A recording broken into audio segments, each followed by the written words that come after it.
Argentina বনাম Spain ঠিক হলো খেলার তারিখ, খেলা হবে কোথায় তাও হলো নির্ধারিত।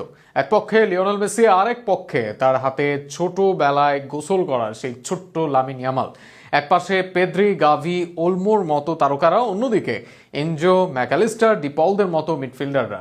লড়াইটা হবে উইলিয়ামস, আলভারেজদের মধ্যেও। স্পেন আর্জেন্টিনা ম্যাচ নিয়ে আরও শুনুন প্রতিবেদনা।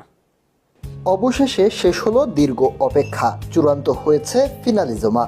2026-এর সময়সূচি ও ভেন্যু। বহুল প্রতীক্ষিত আর্জেন্টিনা স্পেন দ্বৈরথটি মাঠে গড়াবে আগামী বছরের মার্চে। আয়োজক দেশ কাতার। খেলা হবে দোহায় অবস্থিত বিখ্যাত লুসাইল স্টেডিয়ামে, যে মাঠে 2022 সালের বিশ্বকাপ ফাইনালে ফ্রান্সকে টাই ব্রেকারে হারিয়ে তৃতীয় বিশ্বকাপ শিরোপা জিতেছিল আর্জেন্টিনা। স্প্যানিশ দৈনিক মার্কার তথ্য অনুযায়ী 2024 সালের কোপা আমেরিকার চ্যাম্পিয়ন আর্জেন্টিনা ও ইউরো চ্যাম্পিয়ন স্পেন মুখোমুখি হবে 2026 সালের 28 মার্চ। আর কয়েক মাস পরেই যুক্তরাষ্ট্রে শুরু হবে বিশ্বকাপ। তার আগে এই ম্যাচকে ঘিরে ফুটবল দুনিয়ায় উত্তেজনা ছড়িয়েছে আগেই। বর্তমান চ্যাম্পিয়ন আর্জেন্টিনা ইতিমধ্যেই পরবর্তী বিশ্বকাপের টিকিট নিশ্চিত করেছে লিওনেল মেসির নেতৃত্বে।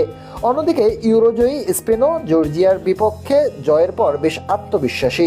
দুই দলের ফুটবল ফেডারেশন এখন ফিনালিজমা আয়োজনের শেষ প্রস্তুতিতে ব্যস্ত সময় কাটাচ্ছে।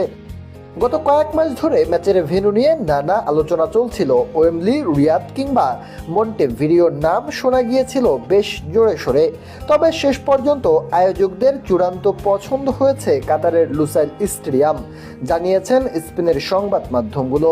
বিশ্বকাপের আগেই এই ফিনালিজমাকে ধরা হচ্ছে এক বিশেষ মহারণ হিসাবে। দুই মহাদেশের শ্রেষ্ঠ দল এক মঞ্চে।